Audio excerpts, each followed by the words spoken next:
हर हर महादेव। भगवान शिव का प्रिय सावन मास है और सबको भोलेनाथ की भक्ति पे अटल विश्वास है। शिव हैं तो हर कष्ट को हर लेंगे। आज उन्हीं भोलेनाथ के नामों की महिमा बताते हुए हम सभी के कल्याण की कामना करते हैं। भगवान शिव 18 नामों से पूजे जाते हैं, जिनमें शिव, शंभु, नीलकंठ, महेश्वर, नटराज आदि प्रमुख हैं। भगवान शिव अपने मस्तक पर आकाश गंगा को धारण करते हैं तथा उनके भाल पर चंद्रमा है। उनके 5 मुख माने जाते हैं, जिनमें प्रत्येक मुख में 3 नेत्र हैं। भगवान शिव 10 भुजाओं वाले त्रिशूलधारी हैं।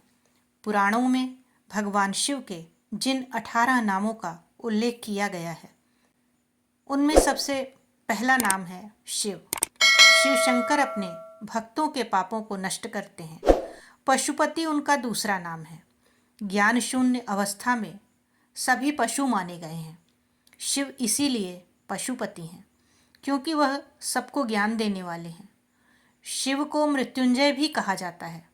मृत्यु से कोई नहीं जीत सकता, पर चूंकि शिव अजर और अमर हैं, इसलिए उन्हें मृत्युंजय भी कहा जाता है। त्रिनेत्र के रूप में भी उनकी पूजा की जाती है। कहा जाता है कि एक बार भगवान शिव के दोनों नेत्र पार्वती जी ने मूंद लिए। इससे पूरे विश्व में अंधकार छा गया। सब लोग जब व्याकुल हो उठे तो शिवजी के ललाट पर तीसरा नेत्र उत्पन्न हुआ। इससे तुरंत ही सारा अंधकार दूर हो गया। शिवजी को पंचवक्त्र भी कहा जाता है। इस बारे में कहा जाता है कि एक बार भगवान विष्णु ने कई मनोहर रूप धारण किए। इससे अनेक देवताओं को उनके दर्शनों का लाभ मिला।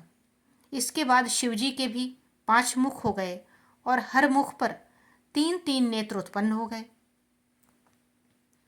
कृत्तिवासा के रूप में भी भगवान शिव को जाना जाता है। जो गज चर्म धारण करे उसे कृत्तिवासा कहा जाता है। महिषासुर के पुत्र गजासुर के कहने पर शिवजी ने उसका चर्म धारण किया था।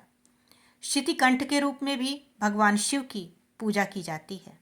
जिसका कंठ नीला हो उसे शितिकंठ कहा जाता है। खंड परशु भी भगवान शिव का नाम है। खंड परशु भी भगवान शिव का एक नाम है।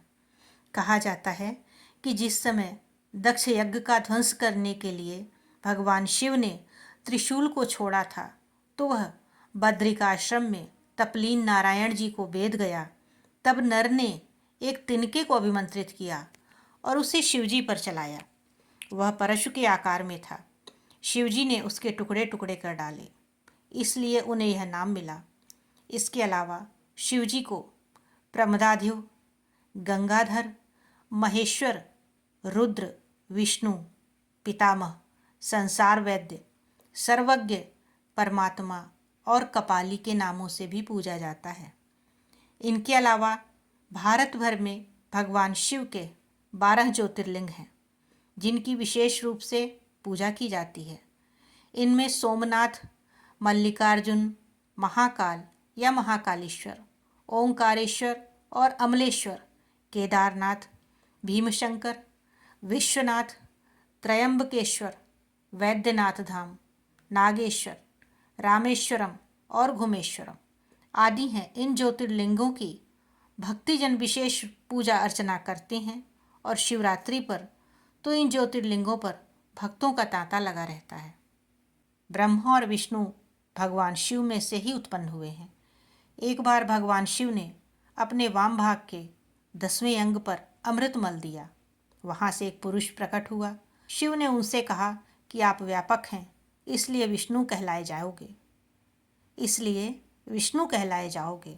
तपस्या के बाद विष्णु जी के शरीर में असंख्य जल धारण फूटने लगी। देखते ही देखते सब और जल ही जल हो गया। विष्णु जी ने इसी जल में शमन किया। बाद में उनकी नाभि से एक कमल उत्पन्न हुआ। तब भगवान शिव ने अपने दाएं अंग से ब्रह्मा जी को उत्पन्न किया।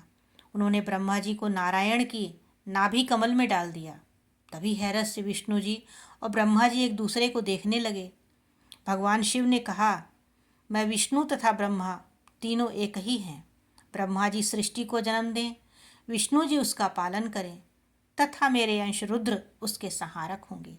इसी तरह सृष्टि का चक्र चलेगा। इसके बाद विष्णु जी और ब्रह्मा जी ने भगवान शिव का पूजन किया। शिव ने कहा कि यही पहला शिवरात्रि पर्व है।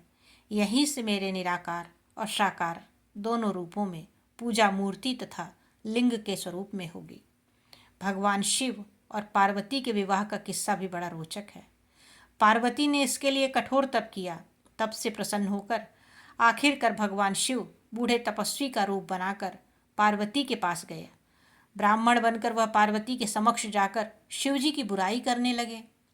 पार्वती से यह सहन नहीं हुआ तो भगवान शिव ने उन्हें अपना असली रूप दिखाया और हंसने लगे और बोले, क्या तुम मेरी पत्नी बनोगी?